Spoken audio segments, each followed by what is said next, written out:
Bienvenue dans ce conseil de gestion. Je suis Luc Lévesque, coach en performance d'entreprise.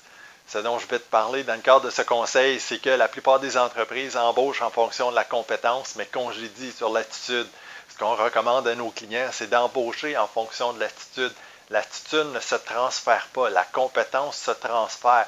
Ainsi, si j'ai un employé qui est borné, il va rester borné. Peu importe ce que je vais lui transférer comme information, il n'y aura pas le désir d'apprendre des nouvelles façons de faire, des nouvelles méthodes de travail, bien, il va résister.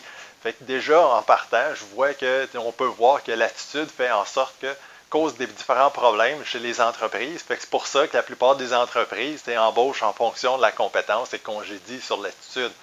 Au niveau de la compétence, ce qui est possible de pouvoir faire, c'est d'envoyer des tests au préalable, faire en sorte que la personne va remplir ces différents tests-là et par la suite, dans le cadre de l'entrevue, je vais aller faire des mises en situation, des discussions sur les emplois antérieurs.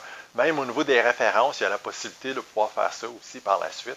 Je vais mesurer beaucoup plus au niveau de la personnalité de la personne, quelles sont ses valeurs, c'est quoi le fit avec l'organisation. Une personne qui a un bon fit au niveau de la culture organisationnelle va faire en sorte qu'elle va amener davantage de productivité que quelqu'un qui est hyper compétent, mais qui fout le bordel dans l'organisation. Fait que ça ne donne pas grand-chose d'embaucher ce type de personne-là.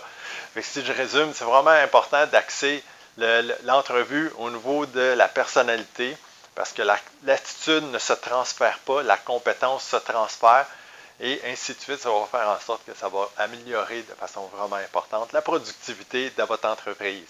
Fait que là-dessus, je vous souhaite une bonne semaine, puis revenez-nous la semaine prochaine pour un autre conseil de gestion.